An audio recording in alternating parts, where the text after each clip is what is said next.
hizo como tal. Como participantes del grupo educativo, el grupo educativo Capacítate Perú.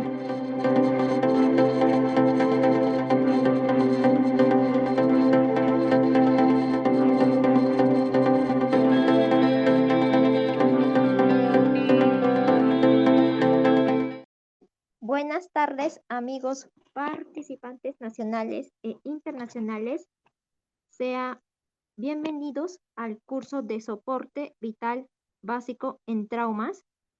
A todos los participantes les recordamos que pueden dejar sus consultas en el chat para que puedan ser resueltas al finalizar la capacitación.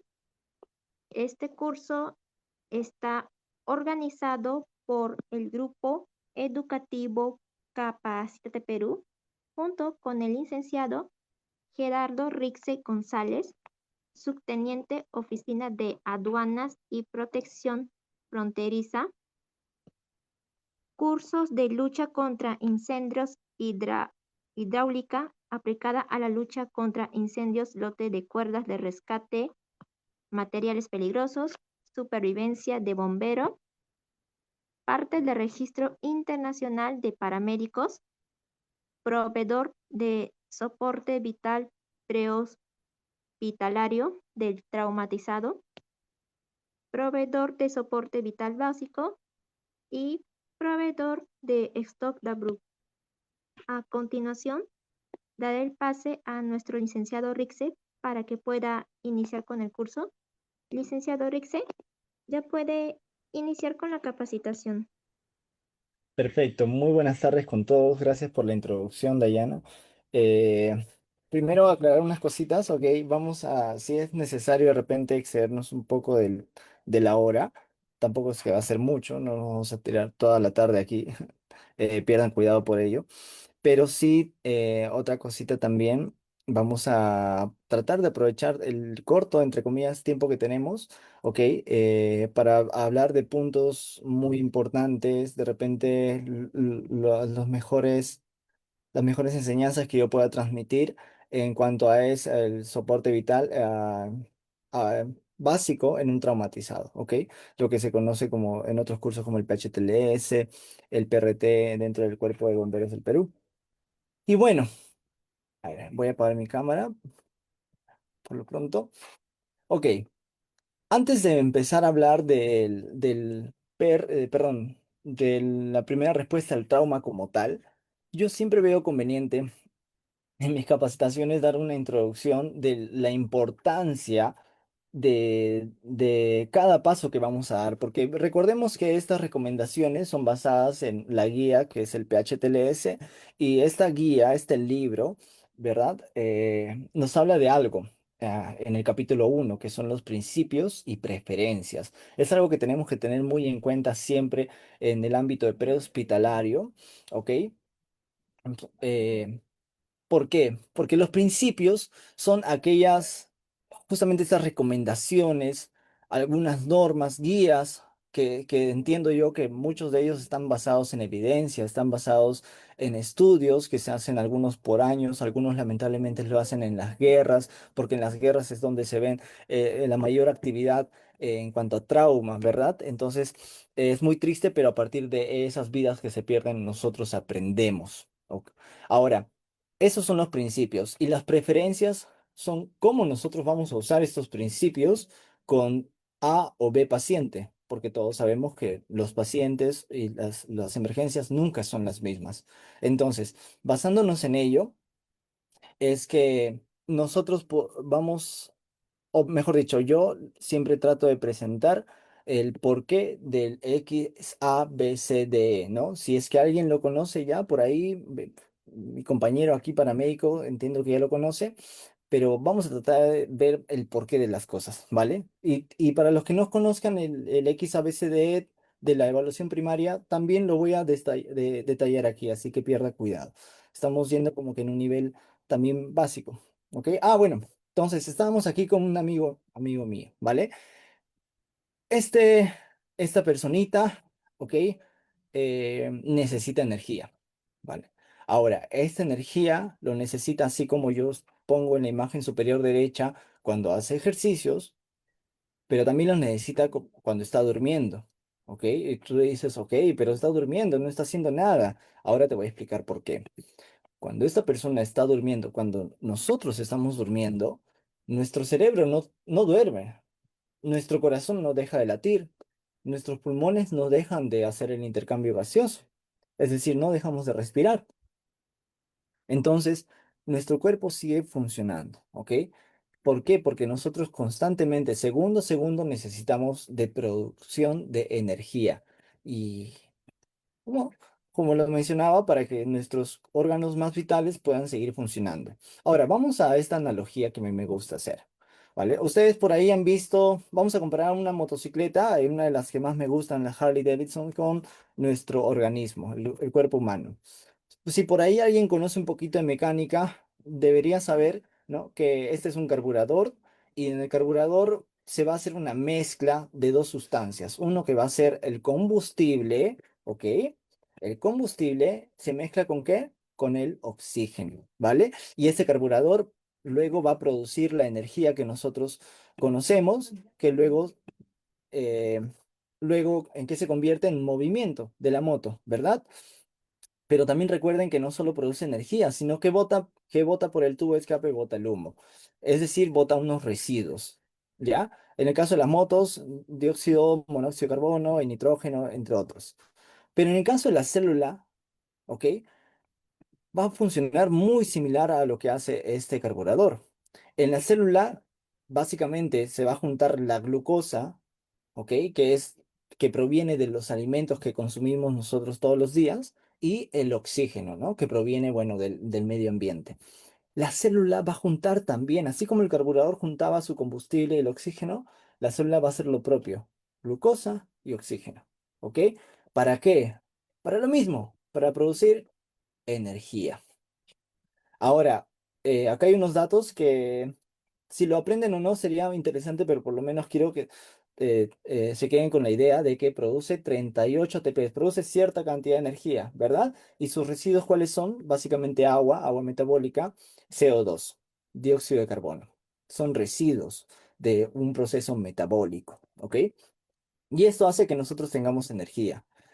Ahora, a todo esto le llamamos metabolismo aeróbico. Aero, que viene del prefijo, ¿no? Aire, ¿ok? Vale. Ahora, ¿qué pasa si por algún motivo nosotros cortamos el aire, ¿no?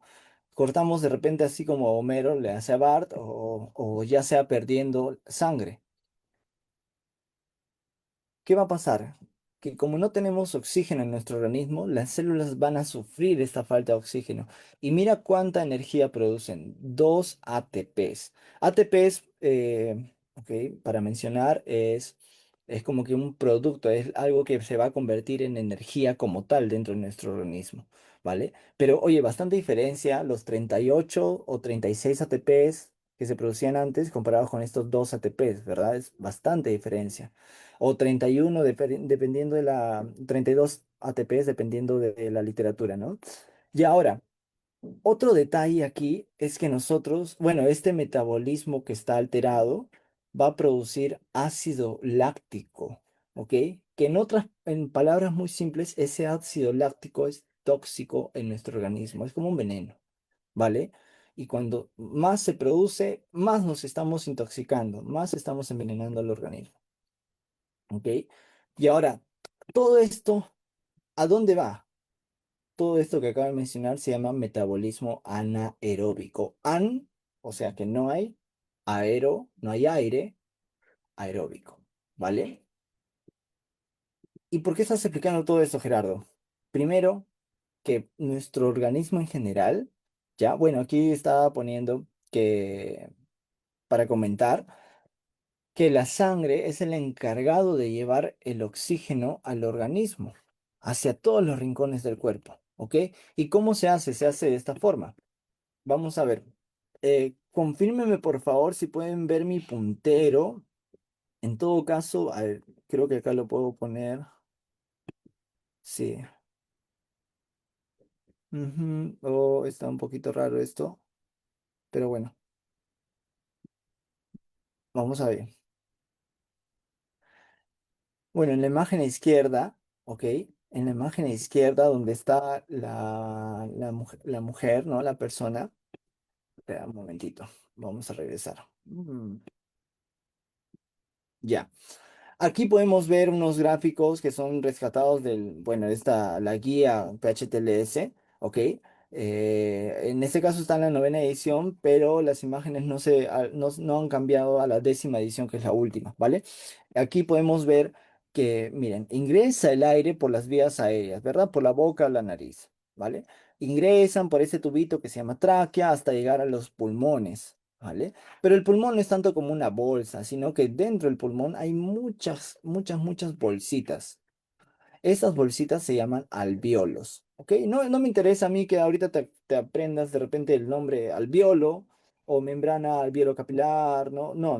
Lo que me interesa es simplemente que tengas esta imagen mental de que en esas bolsitas están bordeadas, miren como pueden ver en la imagen que es, bueno, tanto a la izquierda como en la que está superior al medio, que estos alvéolos están bordeados de capilares, es decir, de arterias pequeñitas, vasos muy pequeños. Y ahí es donde se hace el intercambio gaseoso, ¿ok? El aire que ingresó, que contiene el oxígeno, ahora va a entrar va a a ser parte de la sangre, ¿ok? Va a ser parte de la sangre y también recordamos que la sangre va a botar el CO2. Ahí se hace el famoso intercambio gaseoso y el CO2 luego es exhalado cuando nosotros hacemos esa exhalación, ¿vale?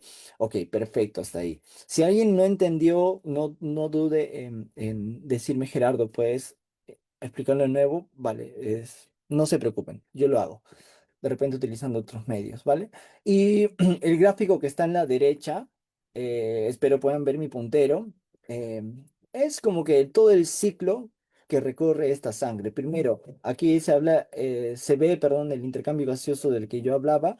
Luego, esta sangre ya rica en oxígeno va a volver al corazón.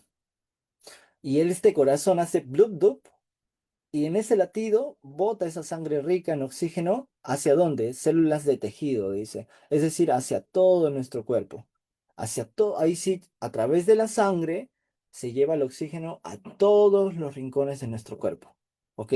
Y miren, ahí se hace de nuevo otro intercambio gaseoso con la célula y la célula va a hacer todo el trabajo que hablé hace un momento. Entonces va a producir energía y también va a tener residuos, ¿verdad? Que es, por ejemplo, el CO2.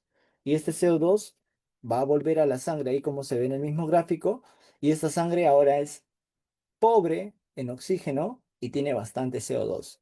¿Ok?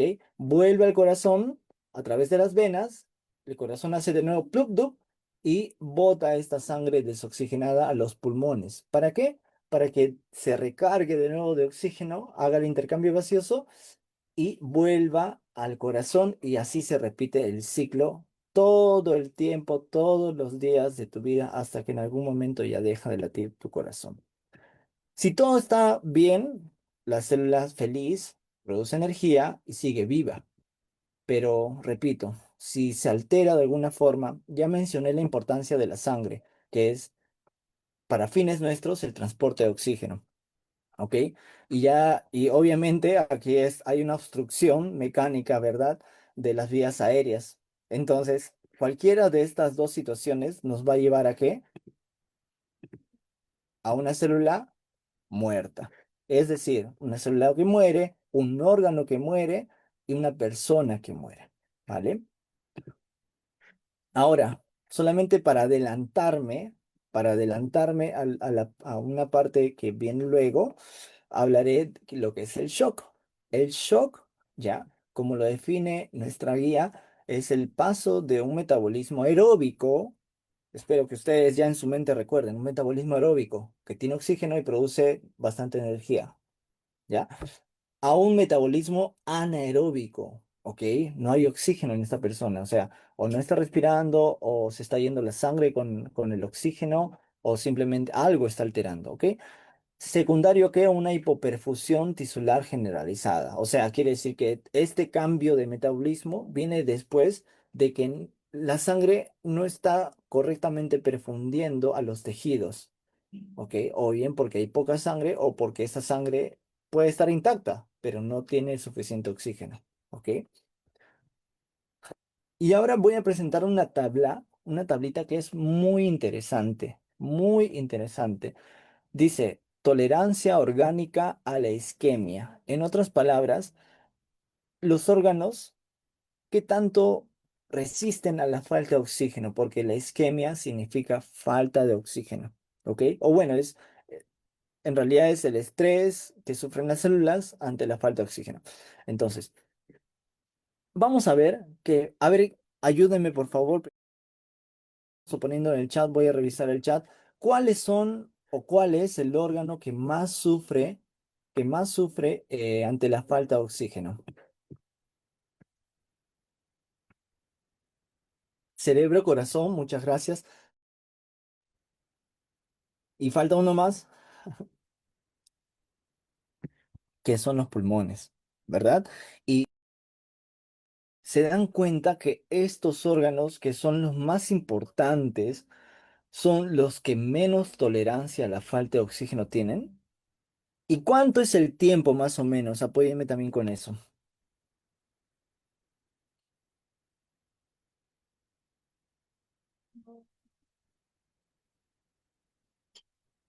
Ahí está, ¿eh? Un tiempo aproximado de 5 minutos, entre 4 a 6 minutos, que es lo que le toma a estos órganos de que las células empiecen a morir. Para que las células empiecen a morir, entonces este órgano, en pocas palabras, también empieza a morir, ¿vale? Y miren, comparemos esto con otros órganos de nuestro cuerpo, como los riñones, el hígado, todo el tracto gastrointestinal, que tienen más tolerancia, hasta 1 hora y media. Y otro punto importante aquí es que el mismo comité de trauma del Colegio Americano de Cirujanos lo dice, o sea, no es algo que estoy diciendo yo, es que la tolerancia a la isquemia del músculo, hueso y piel tiene 4 a 6 horas. Luego de este tiempo, estos tejidos ya empiezan a sufrir realmente y podemos decir que las células empiezan a morir, pero es bastante, ¿verdad? Por lo menos es mucho más que lo que sufren los demás órganos, ¿vale? Entonces recuerden eso, que el corazón, cerebro y pulmones es lo primero que tienen, quiero que se les quede bien grabado de esta imagen, ¿ok? De esta lámina. Es que estos órganos tienen en promedio 5 minutos de tiempo de resistencia a la falta de oxígeno y también el músculo, el hueso y la piel tienen mucha más en 5 horas aproximadamente, entre 4 y 6 horas. ¿Vale? Continuamos entonces. Em, Ahora bien, ya creo que ya es momento de empezar a hablar sobre la evaluación primaria en trauma. Ok, vamos a dirigirnos a lo que es trauma. Primero entendamos que trauma es alguna situación en la que se involucra un intercambio fuerte de energía, obviamente contra un cuerpo, contra un organismo. Y este intercambio de energía va a ser también con otro cuerpo, ¿no? Que puede ser otro organismo, es decir, otra persona. En el caso de una contusión, ¿no? Si un paciente viene contuido, ya sea por puños, cabezazo, qué sé yo, o puede ser por otro objeto inanimado como un vehículo, un carro, o puede ser el pavimento si es que cae de un desnivel, etcétera, ¿no? También las guías del PHTLS eh, nos incluye este intercambio de energía a las armas, ya sean armas blancas, armas de fuego y también algunos otros mecanismos químicos, ¿vale? Que puedan producir lesiones, por ejemplo, las quemaduras. Entonces, vámonos ya a la parte de la evaluación primaria. eh, La evaluación primaria es aquella que nosotros vamos a hacer cuando lleguemos a la escena y nosotros vamos a evaluar, ¿ok?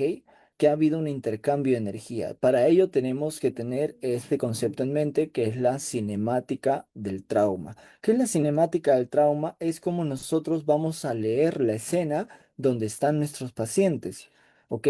Si nuestra escena está en un vehículo, con los parabrisas rotos. A ver, el ejemplo más claro, ¿ok? Que siempre se pone. Yo llego a un accidente vehicular. Tengo a mi piloto y a mi copiloto. Mi piloto está con cinturón, ¿ok? De seguridad y mi copiloto no tiene cinturón de seguridad. Y además puedo ver en el parabrisas del lado del copiloto que hay esa señal que le llaman ojo de buey o que parece una tela de araña, que es que algo impactado, ¿no? Algo redondo ha impactado contra este parabrisas. ¿Qué sospecho yo en qué cinemática del trauma me lleva a mí a pensar que puede tener tales lesiones? Lo más probable es que al no tener el cinturón de seguridad, esta persona ha impactado su cráneo, la cabeza, contra el parabrisas y por eso está roto. Y ahí ya me puedo esperar varias cosas, ¿verdad? A partir de ello, me puedo esperar que tenga traumatismo craneoencefálico, que tenga incluso, tal vez encuentro los ojos de mapache, que son signos de una fractura de base de cráneo, podría tener lesiones a nivel de la cervical, ¿verdad? O sea, de los discos cervicales, etcétera. Entonces, esa es la importancia de poder leer mi escena, poder ver todas las señales que a mí me puedan ayudar a pensar en algunas lesiones que pueda tener este paciente. ¿Vale? Ok, voy a continuar entonces. Dentro de esta evaluación del trauma, ok, voy a tener dos tiempos a grandes rasgos. Primero mi evaluación primaria y luego mi evaluación secundaria. La evaluación primaria es aquella que yo voy a realizar para descartar problemas que ponen en riesgo la vida.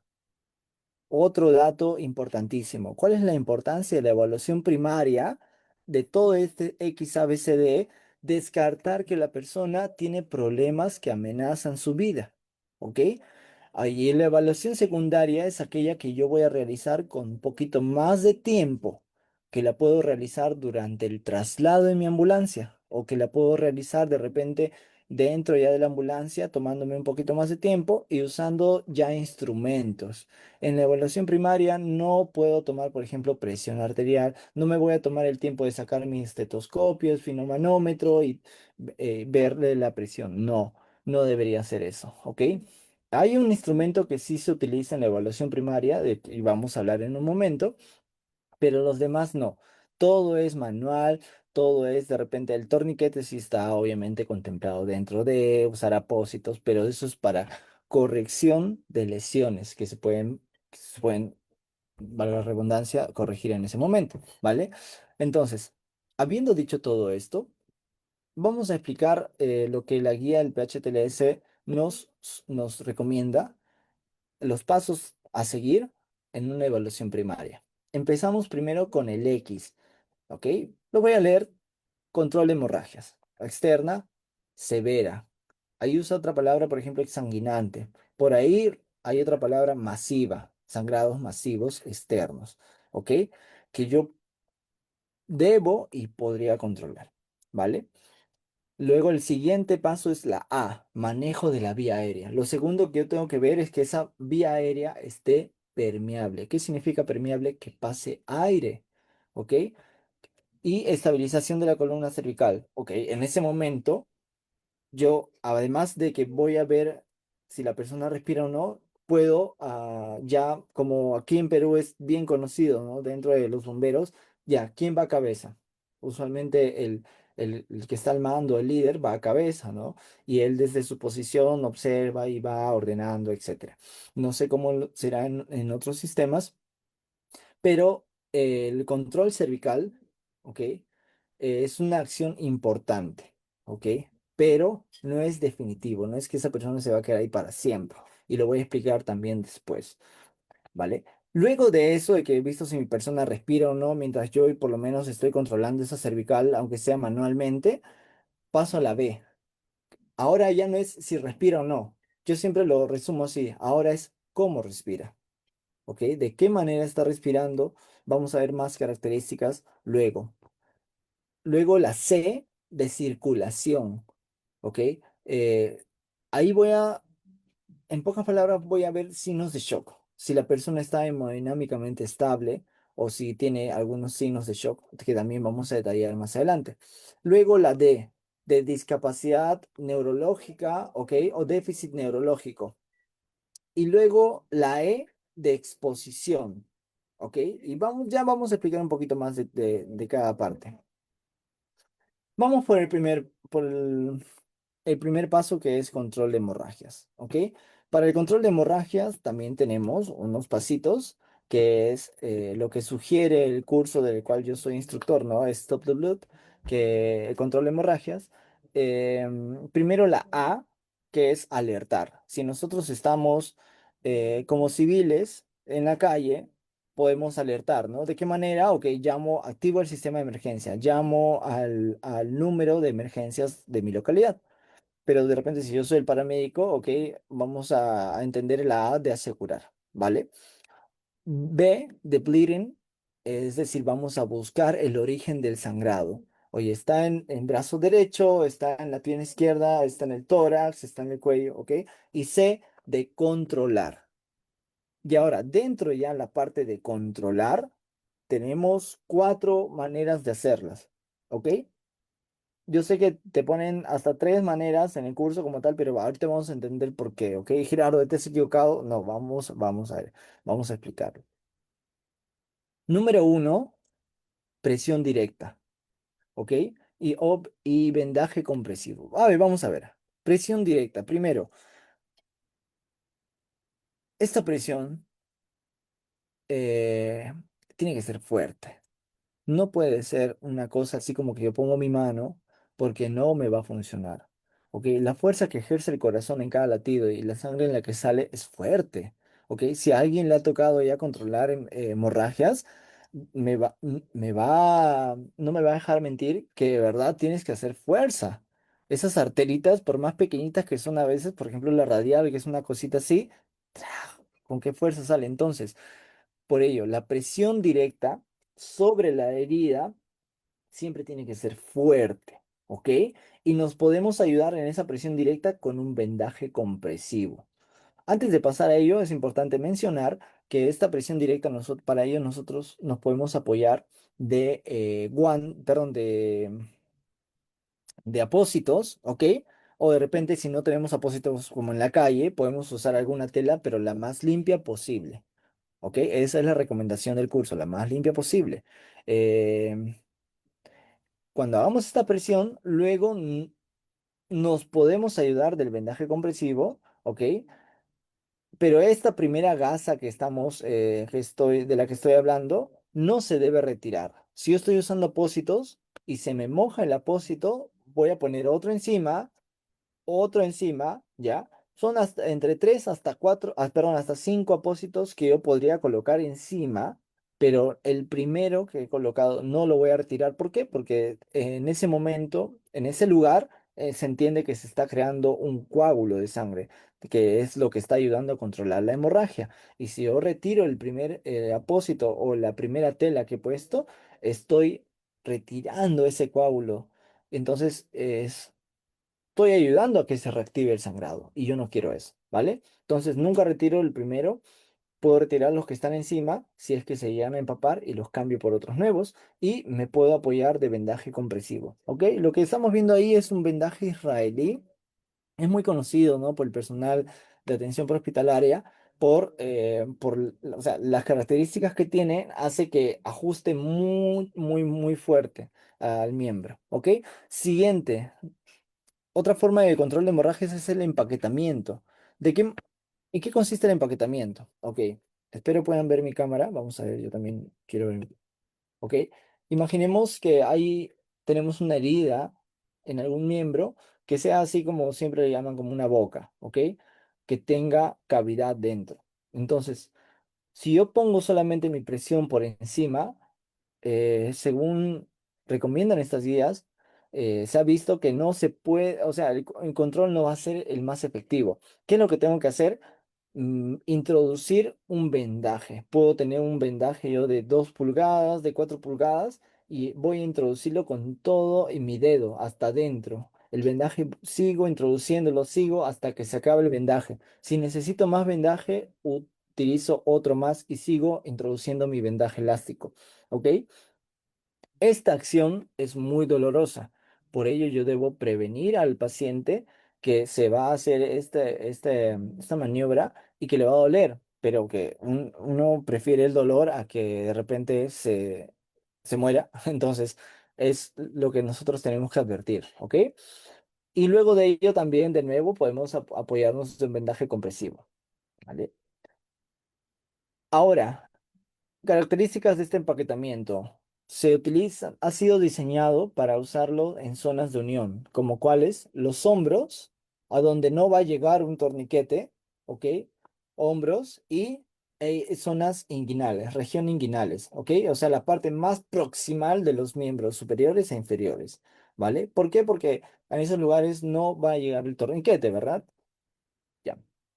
Y se debería hacer el empaquetamiento en tórax, no se debería hacer en el tórax, ¿ok? Si por ahí alguien ven que lo está haciendo, corríjanle por favor. ¿Por qué? Porque toda la cavidad torácica y abdominal, como bien lo dice el nombre, es una cavidad.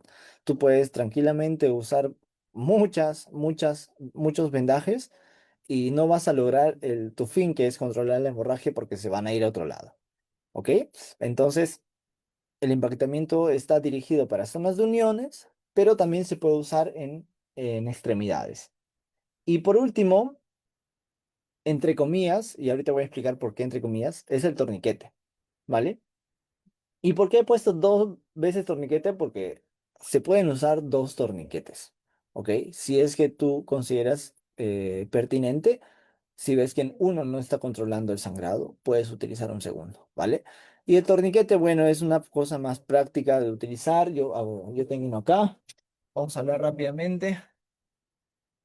Eh, las partes del torniquete, ¿no? Este es uno del modelo de tipo CAT, es muy conocido.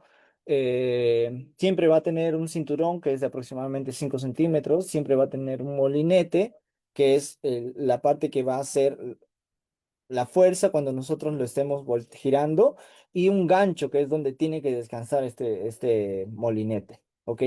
Y también una etiqueta donde se indica la hora, por si acaso no es sangre. Ese es un torniquete que utilizo para prácticas, entonces yo trato de hacer las prácticas lo más reales posible y hago sangre simulada. Eh, del torniquete hay un montón para hablar, ¿ok? Pero lo que me interesa que ustedes se queden con la idea que habíamos mencionado hace un rato. Y yo les voy a dejar esta pregunta, respóndame por favor por el chat, ¿ok? ¿El torniquete se retira o no se retira? ¿Ok? Les dejo esas preguntas. ¿Se debe retirar una vez colocado o no se debe retirar una vez colocado? Y yo estoy seguro que muchos van a tener muy clara esta respuesta. Otros, si se equivocan, no hay problema, aquí estamos para aprender. Miren, en lo que me van respondiendo también, yo les voy comentando que el torniquete. Esto. Ah, perdón. Ah, ya se había saltado. Ok. Bueno, el personal médico lo tendría que retirar ya en el hospital. Perfecto. No se quita. No, no, no. Ok, lo que les estaba comentando es que ya tampoco ahora no se recomienda improvisar torniquetes. Ok, yo sé que esto es dirigido a países de primer mundo también, ¿no? Que tienes un torniquete, te cuesta $30, que no es gran cosa en países como un mío, Perú. Somos muy pocos los que hacemos una inversión de tener un torniquete normado. También te recomiendo tener un torniquete normado, ¿ok? ¿Por qué? Por el riesgo de que este se pueda romper, ah, porque se entiende que el normado ha cumplido unas características de durabilidad, de resistencia, ¿vale? Y más perderías tiempo usando uno que no tiene, que es muy débil y que se te puede romper al momento de aplicarlo. Entonces estás exponiendo a tu paciente, ¿no? Pero bueno. Eh, eso es lo que me toca decirles, ¿no? De parte del curso, ¿no? Es tratar de hacer el esfuerzo y tener uno normado. Y perfecto, la respuesta que están diciendo no se quita, no, no, no.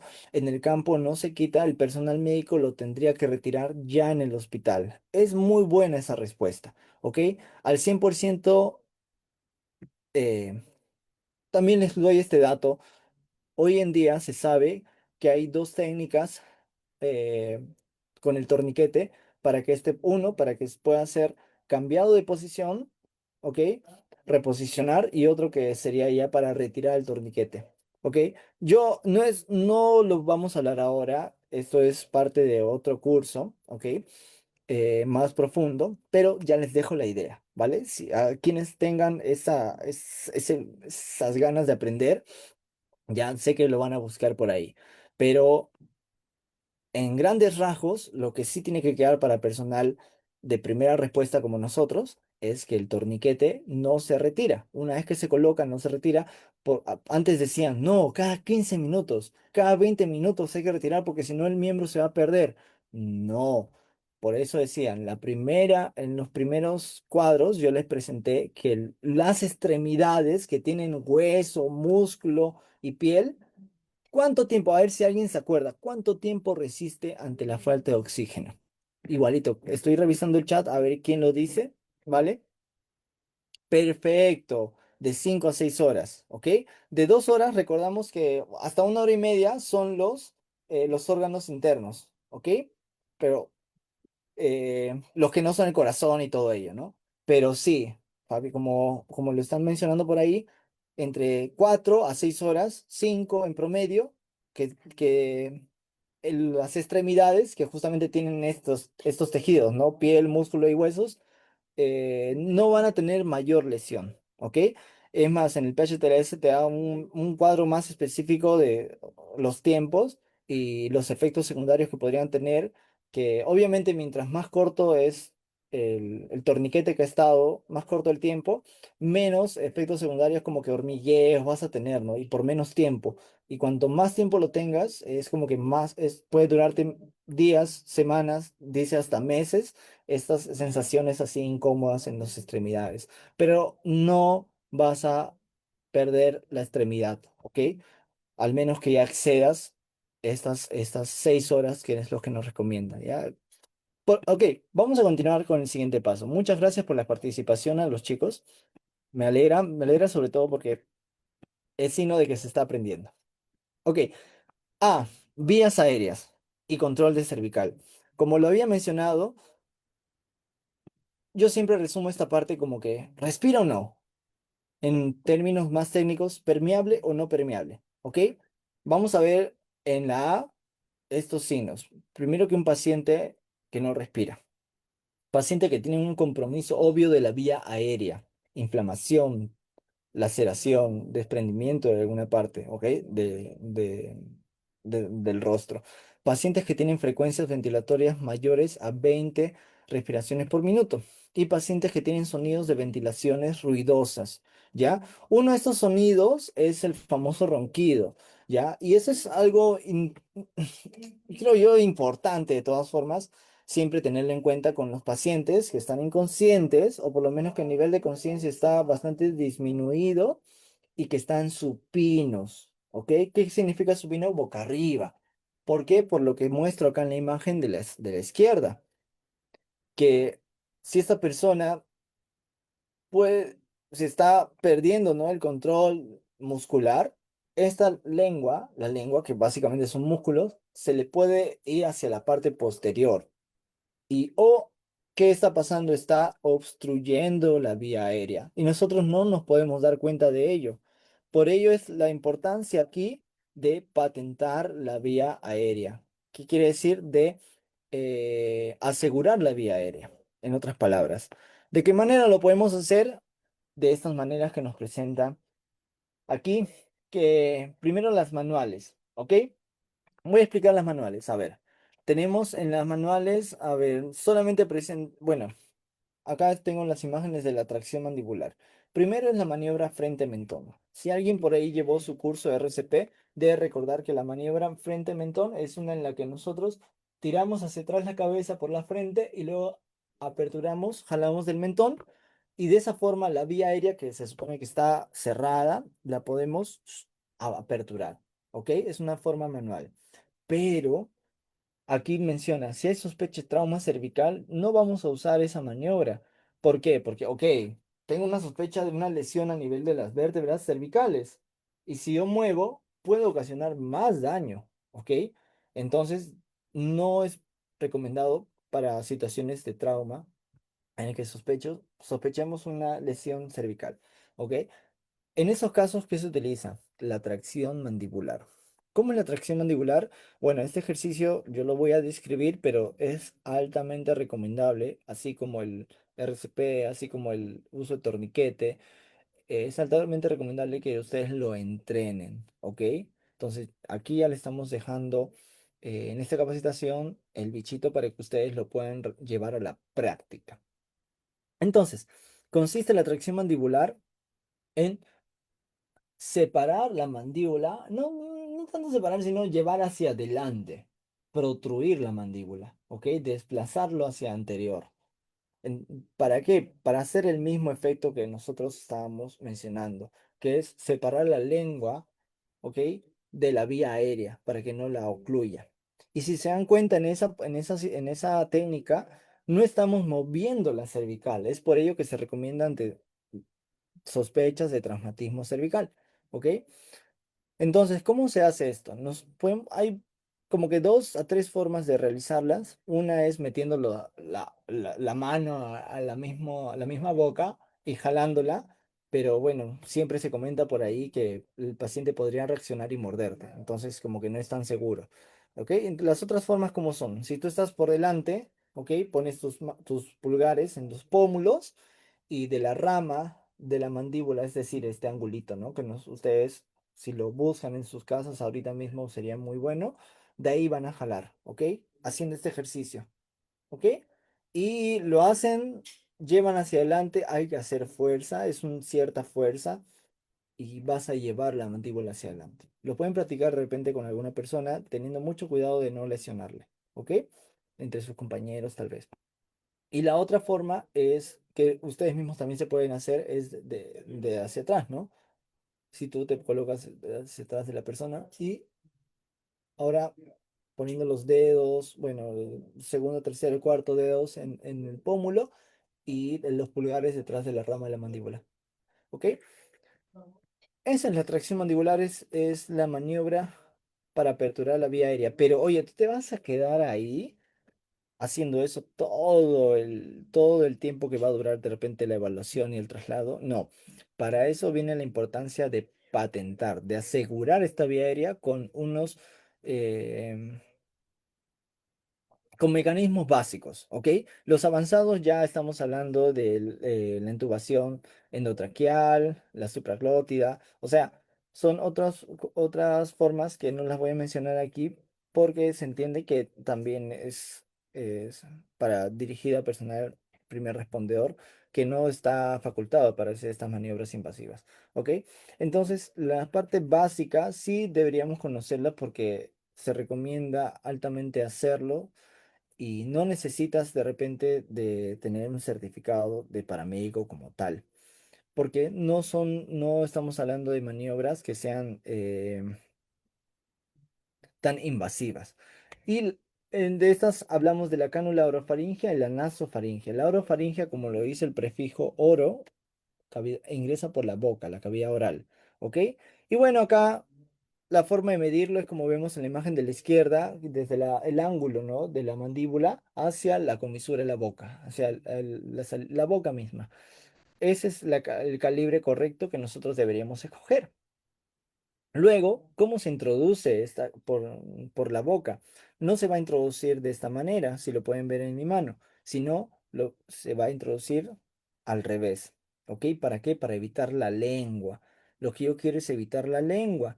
Una vez que yo siento o que sé que ya pasó la lengua, ahí lo volteo para que ya quede de esta forma. ¿Ok? Y de esa forma estoy asegurando que mi lengua no se vaya hacia atrás y no me ocluya mi vía aérea. Y lo mismo va a pasar con la cánula nasofaringea. Voy a medir la cánula desde el orificio de la nariz hasta el ángulo de la mandíbula. Ese es mi calibre correcto para mi paciente. ¿Ok? Ahora lo que voy a hacer es, puedo apoyarme de un gel. Hay unos gel hidrosolubles que son los correctos para utilizarlos ahí. Lubrico la punta de mi gel, perdón, de mi cánula. ¿Ok? Y luego voy a introducir la cánula. Observen, les voy dando los tips para cuando lo vayan a hacer de manera práctica. Esta cánula nasofaringea debe ingresar así, bien, bien perpendicular, ¿ya? O sea, tú pensarás que porque tu orificio está como que mirando diagonal hacia abajo, entre comillas, lo introduces de esa forma. No. ¿Qué es lo que pasa si tú lo introduces así? Vas a correr el riesgo de que te vayas muy superior, puedas lesionar, ¿ok? La forma correcta es hacerlo así, diagonal a lo que sería el piso, ¿no? El eje del piso, y lo vas girando, girando, girando, hasta que sientes que ya está pasando suave, ahí lo terminas de introducir, ¿vale? Y bueno, una recomendación para el control de la cervical, porque no siempre vamos a encontrar un paciente así en posición anatómica, ¿no? Puede estar de muchas maneras. Esta recomendación es ríe, la mnemotecnia ríe. Primero rotar, ¿ok? Rotar, luego inclinar y luego extensión. ¿Ok? Entendamos la extensión puede ser esto o esto es la flexión. Perdón, flexión y extensión. ¿Ok? Vamos a la B. B de respiración. Si nosotros ya hemos evaluado, la persona está respirando. O si no está respirando, hemos hecho nuestras maniobras y hemos ya logrado que la persona aperture su vía aérea. Perfecto, ahora voy a ver cómo está respirando esta persona. Ya hemos hablado de la importancia del oxígeno, ¿ok? Ahora, los valores normales, por ahí algunos los voy a ir diciendo, pero sí, o sea, todos deberíamos conocer los valores normales de los signos vitales, ¿ok? Y vamos a mencionarlos ahora. La respiración tiene mucho que ver con la oxigenoterapia. Para los primeros respondedores es uno de los pocos medicamentos que se pueden utilizar y es de gran, gran ayuda. Ok, si lo tienen ustedes disponibles para utilizar, háganlo, por favor. A veces no lo hacen y teniéndolo, de verdad es de muy, muy gran ayuda y entiendo que ahora ya ustedes ya saben por qué. Ok, ahora, esa oxigenoterapia la podemos tener de bajo flujo y de alto flujo. Bajo flujo va a llegar hasta 5 6 litros. Ok, que nos pueda ayudar a mantener, a subir un poco la oxigenación. Pero de los de alto flujo sí los vamos a necesitar con pacientes o personas que tengan la saturación bastante baja, ¿ya? Y bueno, ya me adelanté a un par de datos, que primero, ¿cómo vemos si una persona, en términos rápidos, cómo vemos si una persona está respirando, o sea, está oxigenando correctamente? Es utilizando este dispositivo que se llama pulsoxímetro, ¿ok? Bueno, yo tengo el propio, me lo gané una vez ahí en un concurso y, y es muy, muy útil. Y la importancia de este pulsoxímetro, de repente por si alguno no lo recuerda o no lo conoce, es que este pulsoxímetro sí está permitido utilizar en la primera evaluación o en la evaluación primaria. ¿Por qué? Porque es de muy fácil, es, es uno, de muy, muy fácil de usar y segundo, que la respuesta te la da muy rápida. ¿Ok? Entonces, rápidamente tú ya puedes ver cuánto está saturando tu paciente y a partir de ello trabajas. ¿Ok? Recordemos que la saturación correcta es de 95 a 99%. ¿Ok? Si está menos de 95, estamos hablando de una dificultad respiratoria. ¿Ok? O bueno, de una hipoxemia, ¿no? Propiamente dicho, menos de 95 hasta 90. ¿Ya? Y dificultad respiratoria ya sería menos de 90. Pero con que se queden en mente que si una persona está menos de 95 algo está mal y que tengo que corregir, y menos de 90 es que, o sea, la persona realmente ya está mal, ¿ok? Yo creo que está bastante bien, ¿vale? Ahora vamos a ver también el patrón respiratorio. Hablamos aquí de la respiración. Nos dice que los valores normales sabemos que es de 12 a 20 respiraciones por minuto. En el PHTLS, en esta parte de trauma, te pone de 10 a 30. Está exagerando un poquito. ¿Y por qué 30? Siempre recordemos el factor estrés durante la emergencia. ¿Qué significa? Que una persona que acaba de sufrir un accidente, muy probable que por temas de la ansiedad, el estrés propio de la emergencia, esté agitado. ¿Ok? Entonces, se permite hasta 30 respiraciones por minuto, que estaría dentro de lo tolerable, ¿ok? Pero más de ello ya no, ya está mal. Y menos de 10 también está mal y debemos corregir, ¿ok? Oye, y si una persona me está saturando menos de 95, menos de 90, yo lo corrijo con oxígeno, ¿verdad? Con la oxigenoterapia. Y pero si una persona ahora está respirando, o sea, está ventilando más de 30 o menos de 10, ¿cómo lo corrijo? Ya, ahí es donde utilizamos el famoso dispositivo bolsa, válvula, mascarilla o bolsa de ventilación manual o el famoso... A ver, si alguien me puede decir cómo es conocido este dispositivo por el chat, el BBM, ¿ok? Mientras yo continúo acá. Vamos a ver, manejo. Entonces, en la revisión primaria nos dice se toma tiempo, no se toma tiempo para medir una frecuencia respiratoria. Que tú recordarás que cuando estás, bueno, a veces mandan a los internos, ¿no? A tomarle, oye, ya, tómale la frecuencia respiratoria del paciente. Y tú de pronto te apareces delante del paciente, o es demasiado incómodo, ¿verdad? Ok, no vamos a hacer eso Sí. en una evaluación primaria. No vamos a hacer eso en una evaluación primaria, ¿ok? Este es otro datazo que de verdad es, no todo el mundo lo conoce y yo he visto de verdad tomando así la respiración. Simplemente tú tienes que hacer un ejercicio, tú tienes que hacer un entrenamiento, yo altamente se los recomiendo. Pídele a una persona que respire en estos valores que vamos a comentar acá, ¿ok? Primero, ya, ¿y por qué? Para que tú memorices, ¿ok? Para que memorices cómo son estos rangos. Y tú, tu descripción de un paciente en evaluación primaria simplemente tiene que ser que una persona respira muy lento, respira normal, rápido o muy rápido. Para ti normal o rápido, como que va bien, o sea, está permitido. Pero si está muy lento o si está muy rápido, ya es algo que te tiene que preocupar y tienes que corregir. ¿Ok? Y vamos a ver cómo lo corregimos. Entonces, por eso nos dice acá, no tenemos tiempo para tomar la frecuencia ventilatoria. En su lugar, las ventilaciones deben estimarse como, bueno, lo que ya dije, ¿no? Eh, y bueno, también les dejo este dato y lo pueden checar luego. Eh, una respiración normal de 12 a 20 es lo que todo el mundo tiene, ¿ok? Pero cuando una persona respira muy lento, ¿ok? Tú tienes que estar atento a eso. ¿Vale? Y por otro lado también, si yo estoy así, mira,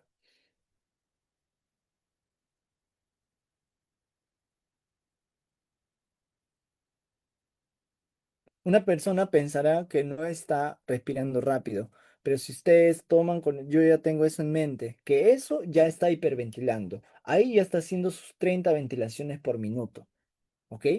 Entonces, uno a simple vista no, pero yo les digo, hagan ese ejercicio altamente recomendable y se van a dar cuenta o van a tener más capacidad de poder reconocer una hiperventilación, ¿ok? Que muchas veces no parece hiperventilación como tal.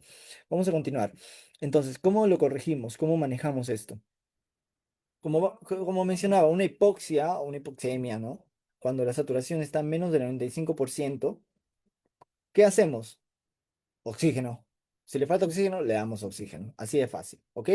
Pues si le falta hasta 90, se permite los de bajo flujo, que son las cánulas binasales y las mascarillas simples, y menos de 90 ya deberíamos utilizar de alto flujo, ¿no? De repente ya le damos a 8, 10 litros, vamos tanteando, vamos viendo, nos apoyamos del pulsoxímetro, ¿ok? Yo le pongo oxígeno ahorita, pero en un minuto me acuerdo y voy a volver a ver mi pulsoxímetro. ¿Levantó?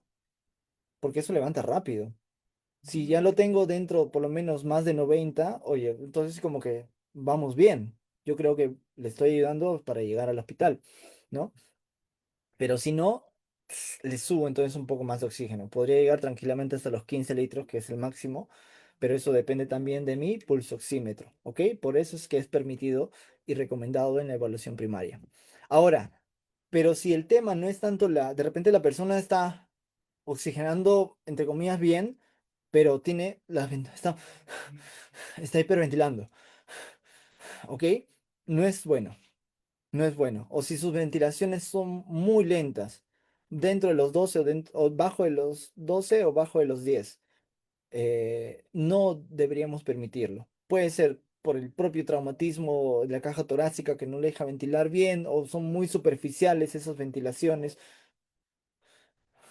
porque otra cosa en la que tenemos que fijarnos acá es cierto, ¿no? La simetría, si un pulmón está o un hemitórax está ventilando más que el otro, o si es que la ventilación es muy superficial, porque esa ventilación superficial, por más rápida que sea, la clásica que es en la que vamos a encontrar emergencias, eso no, no te garantiza, oye, está respirando rápido, pero no te garantiza que el oxígeno está haciendo el intercambio que tú quieres, ¿ok? Hay otro tipo de respiraciones que son las respiraciones de Kussmaul, por ejemplo, que son profundas y rápidas, ¿no? Pero en ambos casos, ambos extremos, no es correcto, ¿ok? Entonces, ¿cómo le ayudamos? ¿Cómo ayudamos a volver a estas ventilaciones por minuto? Utilizando el famoso BBM, ¿ok? Este BBM lo vamos a utilizar, hay una técnica también muy chévere contando hipopótamos, por ejemplo, un hipopótamo, dos hipopótamos, tres hipopótamos, cuatro hipopótamos, cinco hipopótamos, seis hipopótamos, insuflo. Lo mismo repito, pueden ser 5 hasta 6 hipopótamos que cuente, ¿ok? Un hipopótamo, dos hipopótamos, tres hipopótamos, cuatro hipopótamos, cinco hipopótamos, insuflo, ¿ok? Y eso me va, si ustedes hagan su cuenta, ¿no? De 5 a 6 ventilaciones por minuto, me va a dar hasta a las 10 o 12 respiraciones que yo quiero que tenga, ¿ok? Por minuto, ¿vale? Continuamos. Ahora vamos, ya vi, la persona está respirando. Y como estaba inconsciente boca arriba, me aseguré de que respire y le patenté la vía aérea, ¿vale? Ahora, ya estoy viendo también que está oxigenando menos de 90, le puse oxígeno con una máscara con bolsa reservorio, ¿ok? Y ya está ahorita en 93 o 94. Levantamos. Muy bien. Y no fue, sus ventilaciones estaban normales, un poco rápidas, pero no estaban muy rápidas, no estaba hiperventilando. Entonces, no necesité usar el BBM o el famoso Ambu, que muchos ya saben que es la marca. No, no, no es el dispositivo como tal, pero le llaman así. Entonces, ok, ahora voy a fijarme en otra cosa, la circulación, ¿ok? Y aquí lo que más me interesa son los signos de shock. Pero bueno, vamos a ver qué tenemos acá. Dice buscar. Ah, hemorragias. Ok. Habíamos hablado en la X, Gerardo, ya de las hemorragias, pero no, tranquilo, porque aquí vamos a ver todos los tipos de hemorragia, porque en la X hablamos de las hemorragias masivas y externas. Pero también pueden haber hemorragias y realmente masivas internas. Y esas también nos van a preocupar mucho, ¿ok? ¿Dónde podemos tener, a ver si por ahí me dicen, alguien me dice esos datos, se gana realmente mis respetos? ¿Dónde, en qué lugares de nuestro cuerpo podemos acumular gran cantidad de sangre? ¿Ok? Si desean, pueden buscarlo, ¿ah? No hay problema, búsquelo en Google. Búsquelo en ChatGPT, no hay problema. O sea, es de verdad, a veces estas interacciones ayudan mucho a recordar, ¿ya? Pero ahora nos toca ver signos de hemorragias internas, ¿ok? Ahorita les voy a mencionar conforme me van respondiendo. Perfecto, Ángela, es uno de ellos. Entonces voy a partir de ello. Abdomen, ¿qué tengo que ver en mi abdomen para ver si esta persona tiene un sangrado interno? ¿Ok? Que aprovecho en mencionarlo. Perfecto, abdomen y pelvis pueden acumular 2, 3, 4 litros de sangre tranquilamente. ¿Y cuántos litros de sangre tenemos? 5 litros. Entonces imagínate, tenemos mucha sangre que estamos perdiendo ahí y no nos podemos dar cuenta si es que no tenemos estos conocimientos y dejamos de revisar el abdomen. Porque simplemente la persona, oye, la vemos ahí caminando, todo ok, y de pronto, ¿qué pasó? Yo la vi caminando, o sea, ¿no?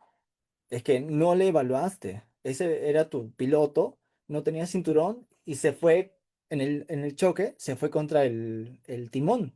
Y ese timón ha provocado lesiones de vasos a nivel abdominal y ha estado desangrándose, que duró unos 5 minutos y luego se le fueron 2 a 3 litros en la región pélvica o la cavidad abdominal o pélvica y tú no hiciste nada, ¿ok? Entonces, perfecto. Es un lugar que tenemos que buscar. ¿Cómo encontramos estos abdómenes? Perdón, estos abdómenes, estas hemorragias. Cualquier hemorragia siempre te va a dar decoloración, ¿no? Vamos a encontrar ese famoso morado, rojito, ¿ok? De repente para mi amiga o algunos compañeros ya conocen el signo de Gray Turner, ¿no? El signo de Coulens, el Gray Turner que vamos a encontrar, eh, eh, el famoso moreteado aquí en la región pélvica, perdón, pélvica no, lumbar, ¿ya? O el abdomen en la región inferior también muy, muy moreteado y también el famoso abdomen agudo, o sea, perdón, el que está duro, rígido, como una piedra, ¿ok? Esos van a ser signos de que tenemos una hemorragia interna, ¿vale? Y aparte, obviamente, una hemorragia interna se van a acompañar de los otros signos del shock, ¿ok? Signos de pérdidas de sangre que ahorita los vamos a mencionar. Una perfusión con sangre oxigenada. Tenemos que buscar que efectivamente esta persona está perfundiendo bien, tiene buena perfusión, entonces volvemos a este tema, ¿no? Del pulso oxímetro, ¿vale? Si su saturación está correcta. Y signos y síntomas del shock, lo que estaba diciendo. Aquí vamos a ver, bueno, la hemorragia es redundante, el pulso, ¿ok? Y miren, a mí me gusta hablar del shock perdón, de esta parte del C, también describiendo, o sea, que razonemos los signos, que razonemos el porqué de las cosas. Primero, vamos a hablar del shock por una pérdida de sangre, o sea, es un shock hemorrágico o hipovolémico, ¿ok? Es su nombre correcto. Pero a ver, entendamos una persona que ha perdido sangre. Ok, estoy perdiendo sangre. Primer razonamiento, ¿ok? Y ustedes me van a ir respondiendo, por favor. Prendan su micrófono, no tengan miedo. No muerdo hasta las 6 7 de la noche. Si yo estoy perdiendo sangre en mi organismo, me interesa más tener sangre a nivel central de mi organismo, adentro para alimentar los órganos, o sangre en mi piel, en las partes más periféricas externas. ¿Dónde, dónde quisiera tener más sangre? ¿Ok? Yo creo que en la parte interna, ¿verdad? Y si es así, ¿cómo va a estar mi piel? Si nosotros recordamos algunas características de la sangre, como el color, te da el color de la piel, te da la temperatura de la piel, ¿ok? Entonces, ¿cómo estará mi piel? Una persona que ha perdido sangre o que está choqueada. Vayan poniéndomelo por ahí, por favor, ¿ok? Perfecto, una piel amarilla o piel pálida, ¿no? Porque amarilla se puede entender como, como otro tipo de patología, pero piel pálida, ¿verdad? Ok, ahora, perfecto, ese razonamiento está bien. ¿Qué más? La piel estará fría. Hay una definición que se llama diaforesis. ¿La diaforesis qué es? La diaforesis es una piel sudorosa, ¿ok? Sudorosa y pálida. Entonces, esta sudoración, ¿por qué es? Se entiende que es porque se activa el sistema nervioso simpático. El sistema nervioso simpático, aquel que nosotros activamos cuando estamos en una situación de emergencia, de lucha o huida, escape, ¿no? Pero también ahorita estamos en una situación de alto estrés. Se activa nuestro sistema nervioso simpático, ¿ok? Porque esas tienen otras funciones fisiológicas que son un poquito más profundas. De repente mi amiga Ángela lo va a entender, pero lo que quiero que se queden es que la piel se pone sudorosa, pálida y fría.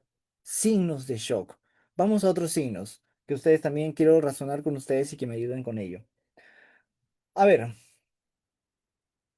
bajo este mismo criterio, les comento por si alguien no conocía el llenado capilar. ¿Qué significa? Esa es una herramienta muy buena, muy importante que necesitamos conocer. El llenado capilar es cuando nosotros presionamos, y yo les voy a pedir a todos que lo hagan en sus casas, enciendan o no sus cámaras, pero háganlo conmigo, ¿ok? Van a agarrar su uñita, la uña, ¿ya? Si no tienen las uñas pintadas, pueden hacerlo en la palma de las manos, ¿ok? Pero siempre no, si tienen las uñas pintadas, pero siempre de preferencia háganlo en las uñas, ¿ok? Presionen la uña ¿ok? Presionen sobre la uña y luego suelten. Debe volver a la coloración roja que suele tener en menos de 2 segundos o máximo hasta 2 segundos. Si tiene más de 2 segundos, aparte de ser un signo de shock, nos está diciendo que la perfusión no es correcta, algo está mal, ¿ok? ¿Dónde se puede permitir eso? De repente las personas que están expuestas a mucho frío. O sea, si ahorita estás en una región muy fría, se puede entender, ¿vale? Pero si estás dentro de la comodidad de tu casa, estás como que tibiecito, calientito, deberías tener una perfusión menor a 2 segundos, ¿ya? Y si lo tienes, si demora más de 2 segundos, significa que la sangre que debe volver a esos tejidos no lo está haciendo correctamente. Es porque es muy poca o es porque algo está fallando. De repente los vasos también están muy dilatados. O sea, hay muchos motivos, pero quiero que te quedes con eso, que un llenado capilar debe durar hasta 2 segundos, ¿ok? Y si dura más, está mal. Luego, ahora, otra cosa, recordando también nuestros primeros cuadritos. ¿Cuántos minutos toman, tiene el cerebro de tolerancia a la isquemia?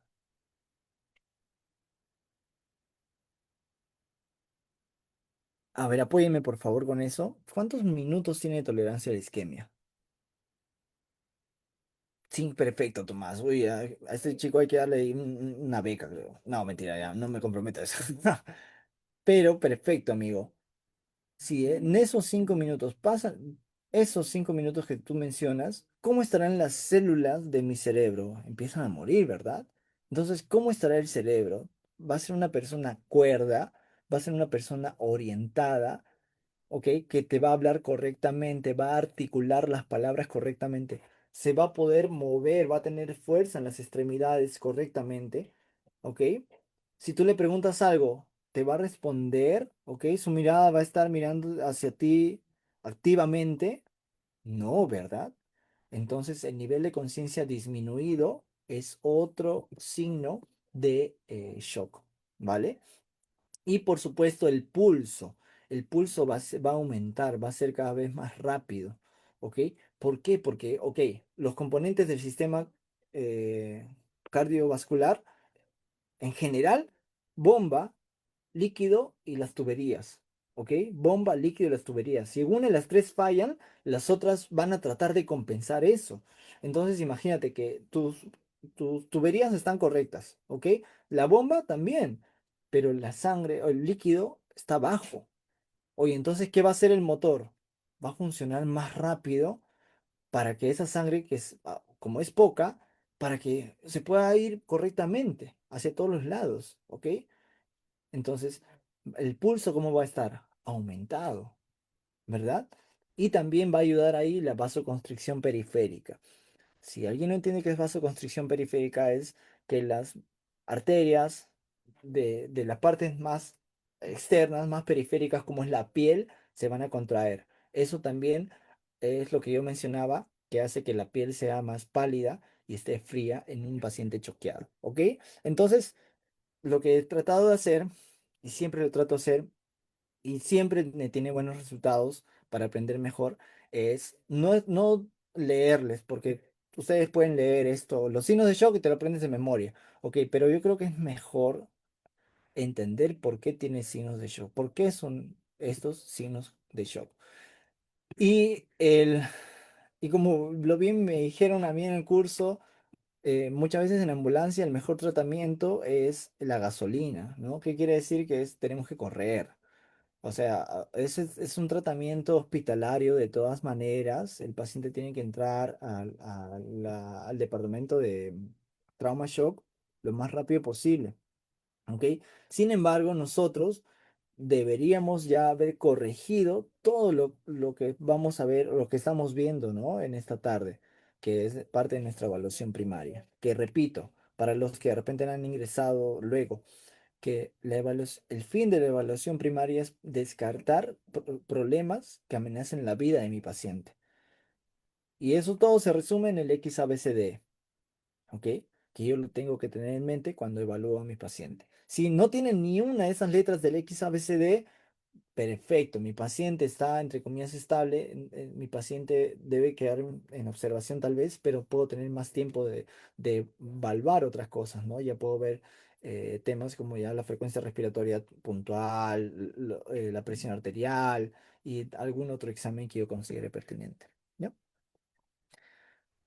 Bueno, dice el mismo PHTLS que el paciente traumatizado severamente, lesionado que está en shock, por lo general requiere transfusión sanguínea. Eso es muy importante. Intervención para controlar hemorragias internas, ninguna de las cuales puede lograrse en el campo.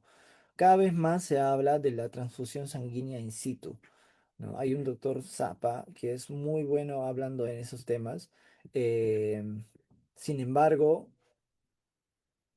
se aleja de nuestra realidad, ¿no? Esperemos que algún día el sistema de emergencias facilite tener sangre en las unidades, pero sabemos que no es nuestra realidad. Entonces lo que nos queda es el traslado. D, déficit neurológico, como lo menciona en el PHTLS. ¿Y aquí qué voy a evaluar? El sistema nervioso, obviamente, ¿no? Vamos a ver el nivel de conciencia. NDC, el nivel de conciencia, ¿ok? Si está alterado, una persona puede estar muy molesto, o sea, puede, como bien lo dicen por ahí, ¿no? Te puede insultar, pues, no me toques, no, suéltame. A mí me han pasado pacientes así. Y, a ver, yo creo que tenemos unos minutitos para contarles una historia. Llegó un paciente al hospital, ¿ok? Y había venido referido de otro centro, menor obviamente, y lo habían referido con herida de superficial de cabeza esquizofrénica. Mujer de 29 años, madre de 3 hijos, vino acompañada de su padre. Había, había estado en una mototaxi, las que son muy conocidas aquí en Perú. Se impactó ella, impactó la cabeza contra un poste, ¿ok? Les resumo todo el cuento. No tenía para nada esquizofrenia. ¿Ok? Ha sido una mala evaluación. Y ustedes, siempre les digo, si una persona la ves así, hablando mal, no pienses que está borracho. Tú como personal que estás llevando estas capacitaciones, o más aún personal paramédico, tienes que pensar en un síndrome metabólico. De repente la glicemia, o está en hipoglicemia, puede estar también hiperglicemia, o está teniendo una CB, ¿ok? Entonces, les comento eso, ¿no? ¿Qué había pasado? Que yo le llegué a tocar el cráneo, o sea, la lesión había sido muy fuerte, un traumatismo encefalocraniano fuerte que le había producido a ella, obviamente un edema cerebral que ella estaba, suéltame, y no hablaba nada, ¿ok? Entonces, se los dejo como experiencia. Eh, Vamos a descartar acá que tenga un ictus o un accidente cerebrovascular, shock con perfusión cerebral deteriorada, ¿no? O sea, si no hay sangre, obviamente, porque ha perdido la sangre por alguna hemorragia externa o interna masiva, no está subiendo sangre al cerebro. Y ese cerebro no está funcionando bien, ¿ok? Un traumatismo craneoencefálico, que es una lesión primaria, eh, intoxicación por alcohol o drogas, es importante para nosotros evaluar. Y procesos metabólicos como diabetes, convulsiones, y bueno, la que yo había mencionado, ¿no? Que debemos de tener en cuenta. Y parte de nuestra valoración del nivel de conciencia, vamos a utilizar algunas mnemotecnias como el famoso ABDI, ¿no? ABDI, muchos ya conocen que es alerta verbal, dolorosa o inconsciente. Es decir, yo me estoy aproximando a mi paciente y eso lo hago rápido, ¿no? Señor, ¿se encuentra bien? No responden de mi llamado verbal. Señor, ¿se encuentra bien? Lo puedo mover un poco, pero con mucho cuidado porque si es un paciente traumatizado, no puedo moverlo, ¿verdad? Como cualquier otro. Entonces, podría pasar a la parte dolorosa. ¿Ok? Eh, Le aplico un estímulo doloroso, ¿ok? El más conocido sobre el esternón, utilizando, ¿no? Esta articulación intrafalángica o que a veces lo hacen de forma muy cruel, o utilizando tu linterna o tu tijera, ¿no? A un lado del dedo, ¿ok? Le estimulo y si ante ese estímulo doloroso no responde es porque está inconsciente. ¿Ok? Puedo declarar que está inconsciente. Y otra mnemotecnia, si por el contrario la persona está consciente, yo puedo evaluar, ¿no? Que está lúcido, orientado en tiempo, espacio y persona. Lúcido significa que habla coherentemente, ¿ok? Está y activamente, orientado en tiempo, espacio y persona. Ahí las famosas preguntas, ¿no? ¿Y sabes en qué año estamos? Yo les digo algo, no pregunten fecha porque a veces ni yo sé en qué día estamos, así que, ok, pero sí pueden preguntarle el año. Algo que no falla, y a mí me ha tocado ya un paciente que le pregunté, ¿estamos de día o de noche? Y de día me decía cuando estábamos de noche. ¿Sabes en qué año estamos? Eso sí me respondió, eso fue gracioso. 2024, el año pasado. ¿Ya? Espacio, ¿sabes dónde estamos? Sí, estamos en el hospital, bacán. No, estoy en mi casa, te va a decir, no, cuando estamos en la ambulancia, no, pues está desorientado en espacio. Y persona, ¿sabes tu nombre? ¿Cuál es tu nombre? ¿Sabes quién soy yo? Soy bombero, ¿no? Ella, si tiene un familiar, ¿sabes quién es? Te puede responder, no, oye, no la conozco, cuando es su esposa, ¿no? Puede ser tema personal también, ¿no? Pero, pero bueno, siempre tenemos que descartar los temas neurológicos que nos interesan a nosotros. Otra herramienta que también por fines de tiempo no la voy a explicar, pero es muy bueno que te hace mejor profesional de todas formas, es es aplicar la escala de coma de Glasgow, ¿ok? Con sus tres partes, ¿no? La parte ocular mejor, no, la parte verbal es la segunda, por lo menos yo me la aprendo así, y la respuesta motora, ¿no? Porque yo sé que acá es 4 5 y 6 quedan un total de 15 puntos. 15 puntos es el máximo, 3 puntos es el mínimo, ¿ok?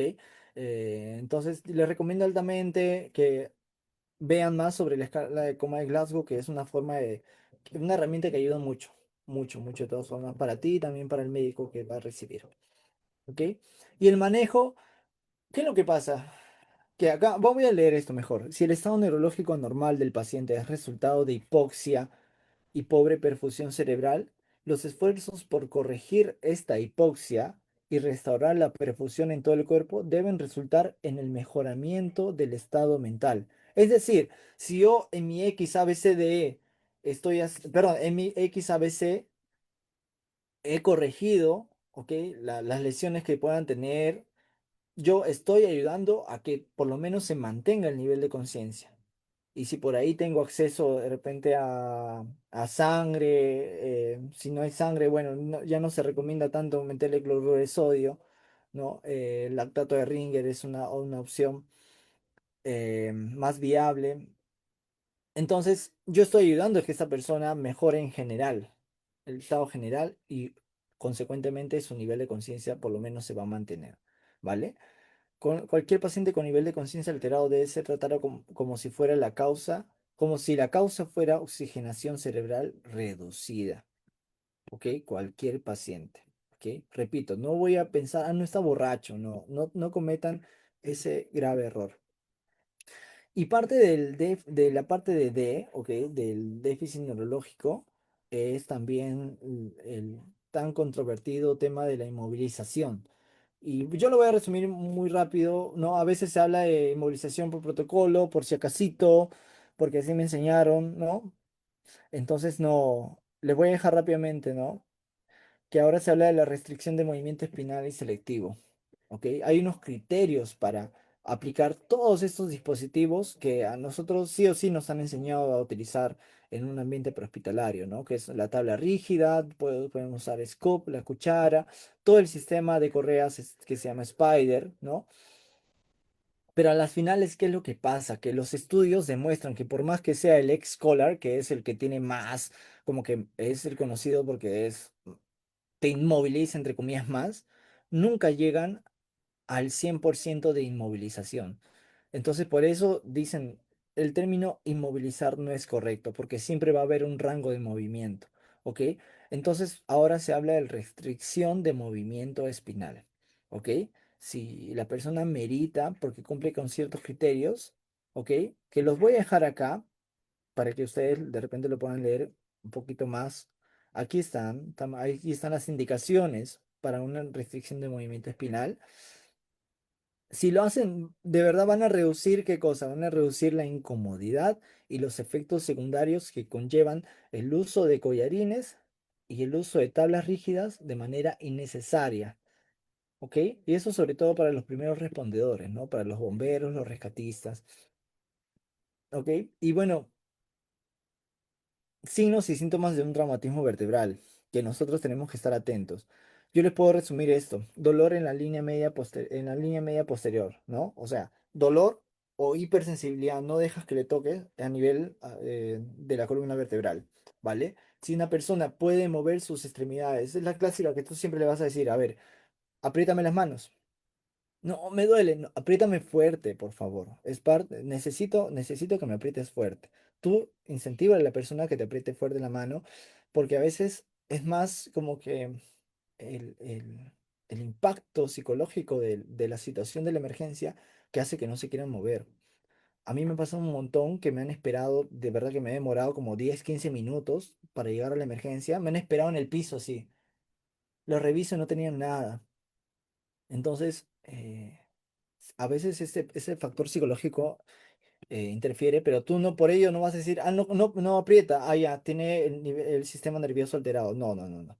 Que tú trata de incentivar a que colaboren con eso y si efectivamente no tienen posibilidad, tú ya con la experiencia te vas a dar cuenta, ¿no? Que efectivamente no, su motricidad o la fuerza motriz está disminuida o que simplemente no pueden.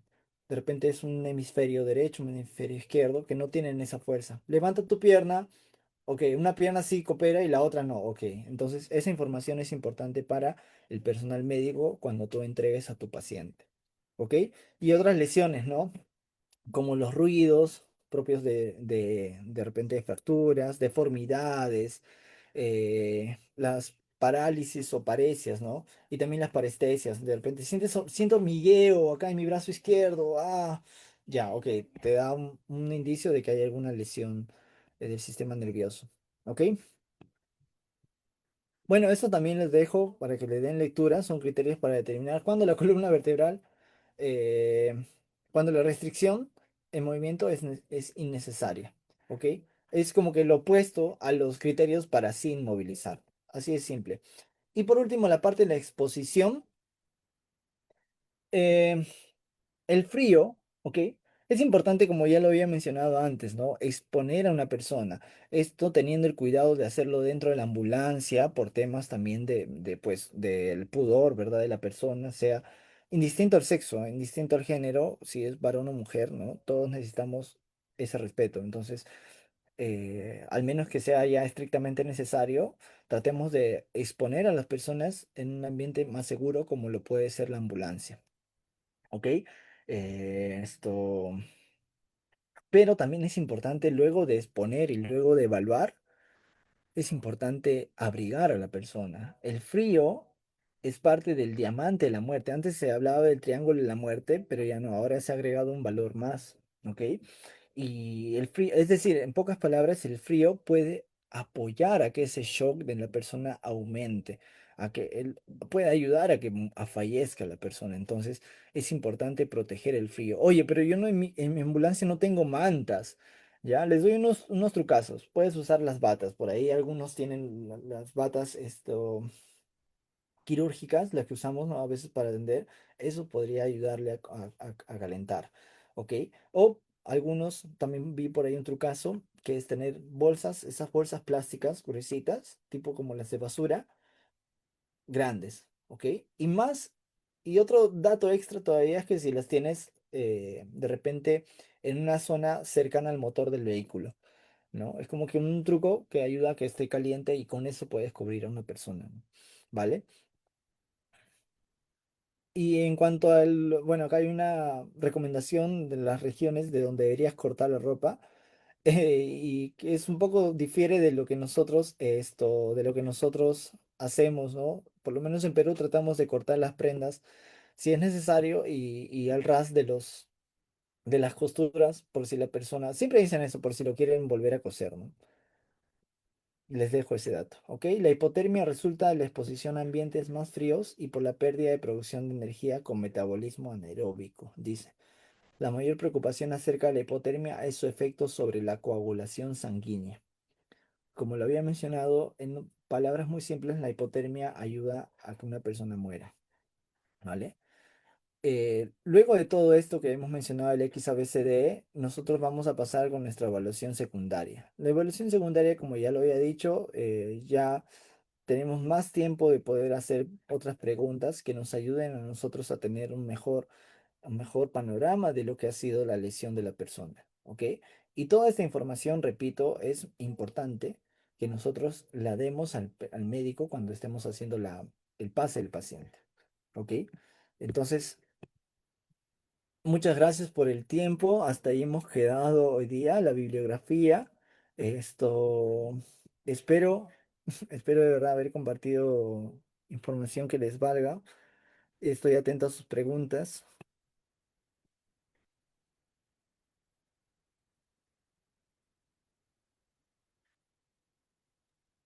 Estoy Muchas revisando. gracias. Sí, discúlpame. No se preocupe, sí. Muchas gracias, licenciado Richter, por la capacitación que nos han brindado el día de hoy. Ahora entramos a la ronda de preguntas. Les invitamos a los participantes en colocar sus consultas en el chat para que puedan ser respondidas el día de hoy. Y la primera consulta es, ante un golpe fuerte en la cabeza o frente y sale un chichón, ¿qué se debe hacer en esa zona? ¿Se recomienda alguna crema o compresas frías? Y esa pregunta es bien bonita, ¿ya? Esto, un golpe fuerte en la cabeza. Tenemos dos opciones, ¿ok? Eh, que efectivamente seas superficial, ¿ya? O la otra es que pueda tener un daño ya interno a nivel cerebral como tal, ¿ok? Ahí deberíamos tener en cuenta, ok, si de repente no hay mayor herida, cosa que amerite que llevemos sí o sí a emergencias, ¿ok? Lo que está preguntando puntualmente acá, la persona es qué se debe hacer en la zona, se recomienda alguna crema con presas frías ya. Para cualquier golpe en general, siempre es frío. O sea, eso sí es demasiado recomendado, ¿ok? Algo frío puede ser hielo envuelto en alguna toalla, como siempre lo dicen, ¿no? Yo lo pongo alrededor de un polo y directamente a la lesión. Unos 10 minutos en promedio, pueden ser hasta 15, pueden ser 5 minutos cada 5 o 6 horas. O sea, esa terapéutica es muy bueno. El hielo es un vasoconstrictor, es un analgésico natural, es baratísimo y es muy, muy, o sea, funcional. Funciona sí o sí, ¿vale? Ya, perfecto. Pero además de eso, después de que has aplicado tu hielito unos 10 15 minutos, puedes ya echar alguna crema para los golpes, ¿no? Hay varias, ¿no? Diclofenaco, Irudoid, ¿no? Entonces, eso de hecho que va a ayudar, ¿ok? Ahora, ah, de lo que estaba hablando al inicio, y bueno, esto lo que acabo de mencionar es lo mismo para cualquier golpe, ¿ah? Eso sí, altamente recomendado. Siempre el hielo. Pero en cuanto al golpe en la cabeza, ¿qué es lo que pasa? Deberíamos nosotros estar atentos a las señales de alarma, ¿ok? Las señales de alarma, que nosotros también nos van a ayudar tanto en las atenciones de emergencias como en el día a día. Cuando hay algún impacto en la cabeza, las señales de alarma siempre van a ser el alteración del nivel de conciencia, ¿ok? O sea, la persona por ahí torna distinta, o se siente tiene mucho sueño, está muy cansada, etcétera, ¿vale? Segundo, náuseas, vómitos, que te induzca a tener náuseas y tener vómitos, ¿ok? Mareos, ¿ok? Mareos. Y como menciona en los niños, algo que yo me di cuenta, por lo menos en emergencia, se los comento, pero no es algo que yo lo he leído como tal, es que a veces los niños les da sueño, pero es porque están llorando en el momento de que se golpean. Y es como que entienden que el lloriqueo de todas formas están gastando energía y se cansan, ¿ok? Un poquito después y les da sueño. ¿Ok? Entonces, pero de todas formas siempre es bueno estar muy atentos, sobre todo en cualquier persona, ¿ya? Pero en los niños también, pues. Y si toma agua y vomita, también es una mala señal, ¿no? Todo eso lo que acabo de mencionar son señales de alarma, porque tú me estás preguntando como en golpes de cabeza, un golpe fuerte, ¿no? Em, esto es eso. Ahora, siguiente pregunta. En caso de sospecha ACV, el manejo prehospitalario consiste en vía aérea y oxígeno. Ok, el oxígeno no debe ser de alto flujo. El oxígeno con los 5 litros está bastante bien. En la vía consiste en vía aérea. Ok. Algo más, sí, en el traslado lo recomendable siempre es semifowler. Ok, entendemos una ACV, accidente cerebrovascular. que puede ser isquémico o hemorrágico, de todas formas la presión dentro del cerebro va a tender a aumentar, la presión intracraneal, ¿no? Propiamente dicho. Entonces, para ello, para evitar también que aumente el sangrado, siempre se recomienda tener a la persona en semi-Fowler. Quiere decir 30, 45 grados y trasladarlo de esa manera, ¿ok? Nunca. Otra consideración del traslado de una paciente con ACV es evitar movimientos bruscos. Y esa es una coordinación que tú ya le tienes que hacer antes a tu conductor. Por favor, manejando, estamos trasladando a un paciente con una ACV o sospechamos de ACV o con un traumatismo encefalocraneano. En ambos casos va a tender a aumentar la presión intracraneal. Y en ambos casos debemos de tener mucho cuidado con estos movimientos bruscos, freno, aceleración o esos baches, ¿ok? Y básicamente es eso. Ya luego el tratamiento es intrahospitalario y bueno, cosas que tú ya también conoces, ¿no? En el caso de una persona recibe un golpe fuerte en la cabeza que provoca una hemorragia, ¿qué debemos hacer? ¿Presión directa o tiene? Ya. ¿Tiene algo que ver con la PIC? Es una pregunta muy bonita, ¿ya? Eh, chale, no tengo mi tablet ya. Me gusta a mí graficar esa pregunta. A ver, vamos a ver. ¿Qué pasa con un... Ya, vamos a la lesión. Tiene una herida. Siempre la presión directa es lo más recomendable, pero en el caso del cráneo, la presión no tiene que ser tanteada siempre, o sea, con la mano. Tiene que ser tanteada, ¿por qué? Porque si hay una fractura de cráneo, ya podemos empujar esos restos de cráneo y puede provocar una lesión cerebral. Eso es muy cierto, ¿ok? Nos apoyamos de gasas, nos apoyamos de vendaje, ¿no? Entonces, eso sería un correcto traslado. Ahora, recordemos, ahí tenemos un factor a favor, que es en el que la cabeza está muy vascularizada, o sea, eso no es a favor, ¿ah? Pero lo que yo me refiero es que estos vasos usualmente en general van a ser pequeños. Entonces van a necesitar menos energía, menos presión para poder controlarse. ¿Ok? Pero sí es cierto, o sea, ustedes van a ver que una lesión en cabeza, en cara, usualmente va a sangrar mucho porque hay mucha vascularización, pero repito, la ventaja es que con presión directa va a ser suficiente. Incluso, por ejemplo, no recuerdo si en PHTLS o en el otro libro, tengo un librito acá chiquito, algunos lo conocen, ¿no? El naranja, chiquito, como pueden ver. Dice que, por suerte, la mayoría de hemorragias se controlan con presión directa, nada más, ¿no?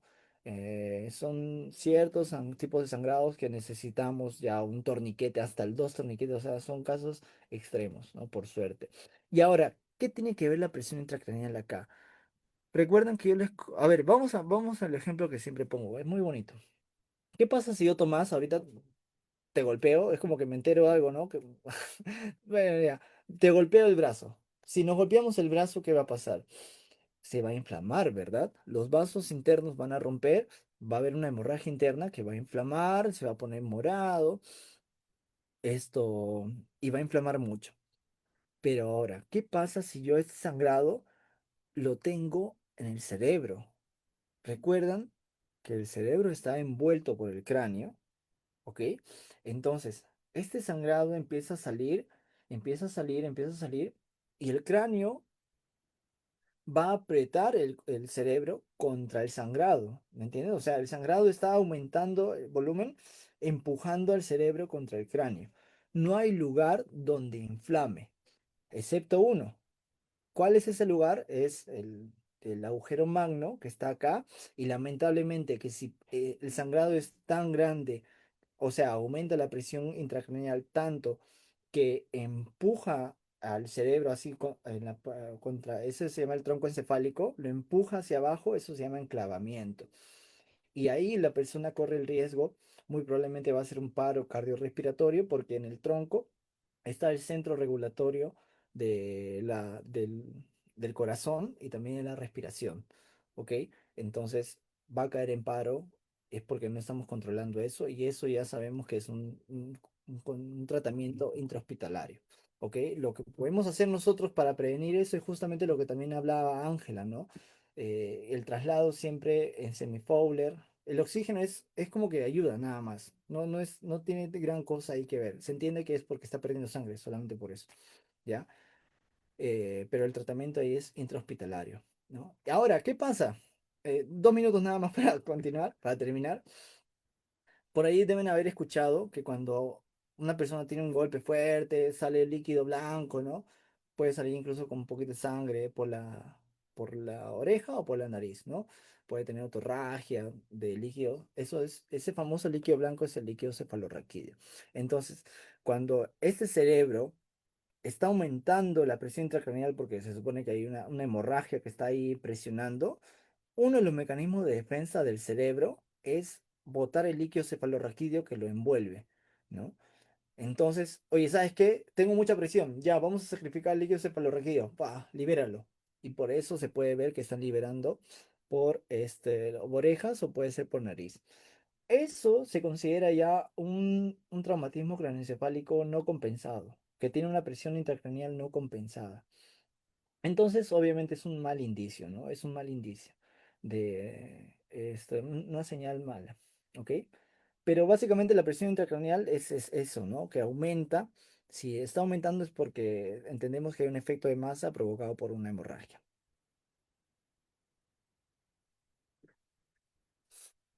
Espero se haya entendido.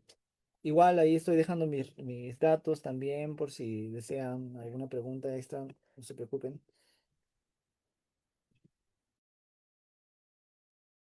Muchas gracias, licenciado Rixe, por su respuesta. Antes de pasar a la siguiente consulta, les informamos a los participantes que los que realizaron el pago con anticipación, que sus materiales del curso y sus certificados ya fueron enviados a sus correos electrónicos. Pueden revisar en su bandeja de spam o correos no deseados, pero si no logra ubicarlos, comunicarse con su asesora vía WhatsApp para que les pueda ayudarlo. La siguiente consulta es, ¿cuál es la posición adecuada para un paciente inconsciente con trauma?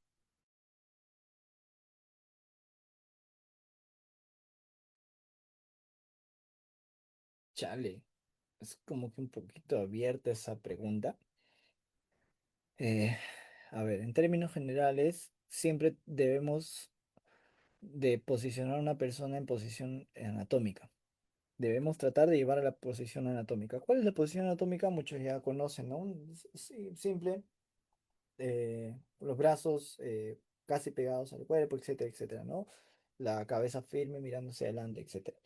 Sin extensiones, sin flexiones, perdón, ¿no? Pero muchas veces si tenemos alguna restricción, ya sea por alguna fractura, o sea, o alguna restricción propia de alguna deformación, eh, ¿qué más? Los vómitos, si tenemos la posibilidad de la persona lateralizarlo también, se puede lateralizar, ¿ok? Pero si tiene una sospecha de lesión en la columna vertebral, no es tan recomendable lateralizar así como tal, ¿no? Es mejor ahí lateralizarlo, pero ya con la férula, ¿no? Dentro de la férula, con el sistema Spider, ahí nos podemos apoyar para lateralizar a la persona. Em, pero para ello también deberíamos utilizar, por ejemplo, el aspirador de secreciones, ¿no? Si los fluidos no son exagerados. Pero siempre entiendo yo que va hacia eso tu pregunta, y vamos a tratar de llevarlo en posición anatómica, ¿no? Así sea traumatizado o no. Ahora, cuando no tiene riesgo más bien a nivel cervical, a nivel vertebral, ahí sí podríamos darle un poquito más de confort al paciente y trasladarlo ya sentado, ¿no? A un grado mayor, ¿no? Eh, tal vez podría ser un poquito más específico en tu pregunta.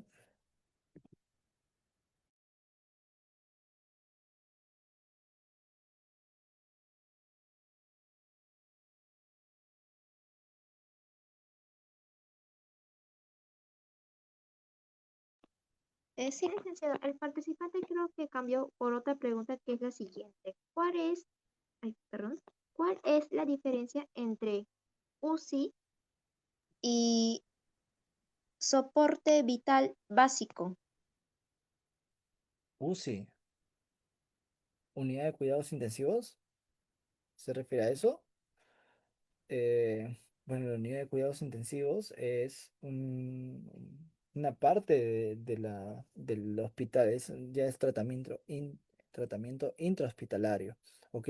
Que usualmente entran personas que no han sido compensadas en emergencia, no se pueden compensar, porque una persona entra en emergencia y los médicos tratan de compensarlo y si amerita quedarse, se queda pues internado en piso, ¿no? Pero si no se puede, pasan a UCI, ¿no? A cuidados intensivos o cuidados intermedios. Pero el soporte vital básico, ¿ok? Es un tratamiento prehospitalario, o por lo menos son un conjunto de técnicas que nosotros vemos en el ámbito prehospitalario, sobre todo, y que involucra la reanimación cardiopulmonar, involucra al uso del desfibrilador, involucra a la liberación de las vías aéreas por un objeto extraño, ya sea lo más usado es la maniobra Heimlich, ¿no? Y todo eso está dentro del soporte vital básico, ¿no? El BLS, el Basic Life Support, ¿ok? Y no involucra mayor equipamiento, y mayor conocimiento sobre todo, que sí, que sí lo debe tener un personal de UCI, ¿no? O por lo menos de emergencias, ¿ok? Porque ahí tienes más instrumentos, tienes más equipos, tienes más exámenes que tú vas a necesitar, ¿no? Para llegar a tu diagnóstico correcto. Pero lo importante, el soporte básico de vida, el Basic Life Support, el BLS, es que cualquier persona lo puede saber. Y es más, cualquier persona lo debería saber. Y más aquellas que nosotros que vamos en una ambulancia o damos algún tipo de atención en la salud.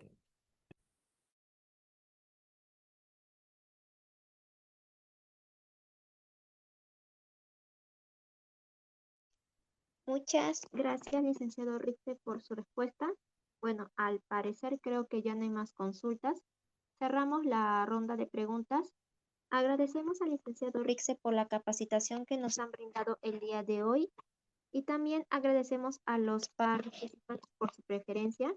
Los esperamos en nuestras próximas capacitaciones y a los participantes que nos preguntan sobre cómo obtener el certificado y los materiales del curso, les estoy dejando en el chat el número de mi compañero para que pueda comunicarse con él directamente y les pueda ayudar a obtener estos beneficios.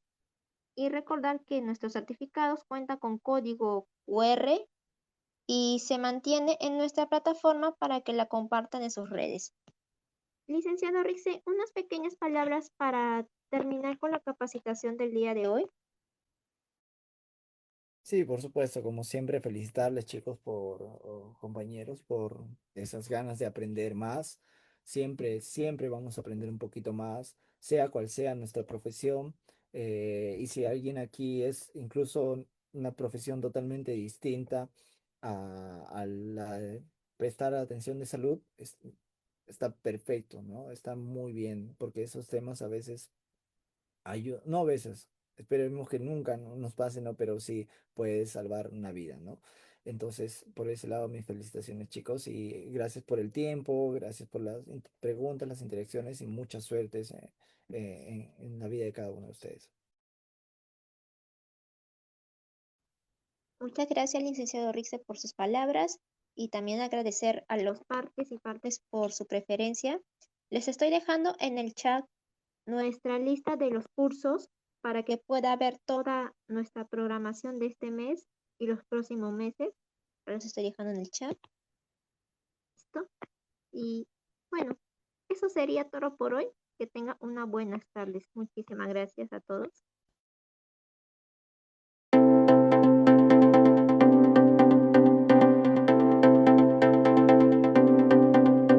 Hola, te saluda Geraldine del grupo educativo Capacítate Perú.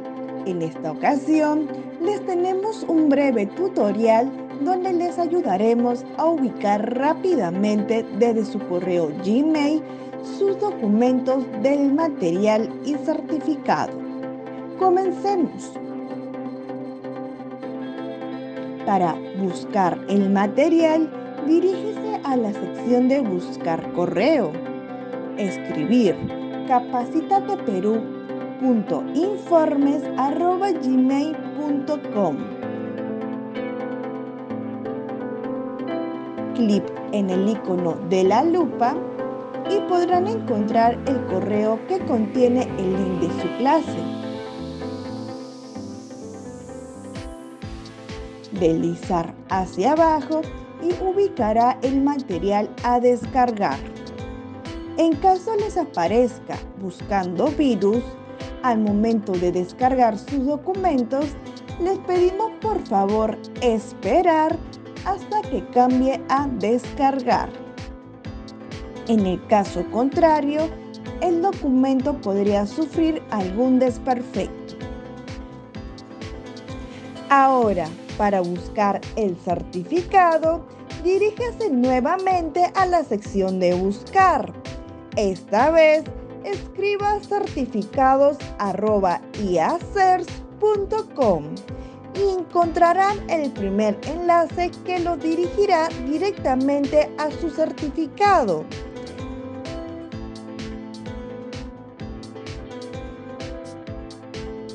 Podrán visualizar y descargar dicho documento en archivo PDF o imagen, así como la opción de compartir en su cuenta de LinkedIn.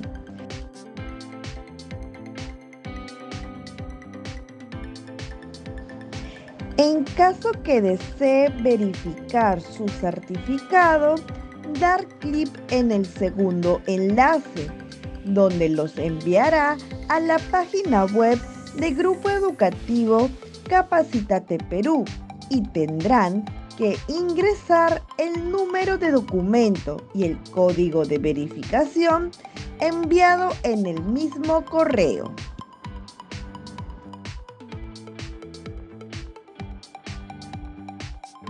Verificar sus datos que sean correctos. Muchas gracias por su atención y nos vemos en más capacitaciones.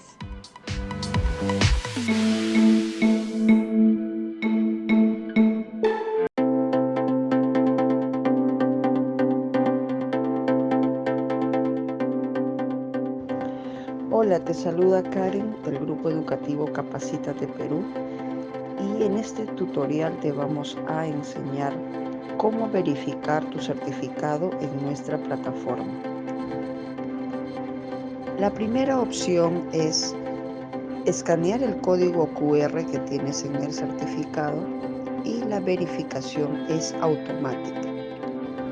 Segunda opción, si no cuentas con un dispositivo para escanear el código QR, haces clic en el link de nuestra plataforma enviado a tu WhatsApp.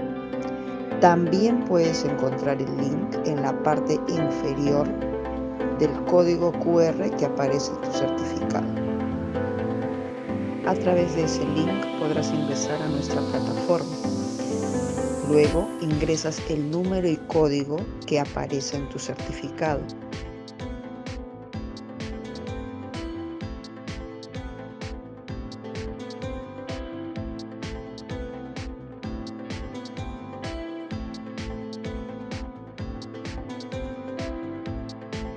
Y podrás verificar y validar tu certificado en nuestra plataforma. La tercera opción es remitirnos al siguiente correo consultas@capacitateperuvirtual.com una carta simple u oficio y adjuntar el certificado. Le responderemos dentro de 1 a 3 días hábiles la verificación de su certificado.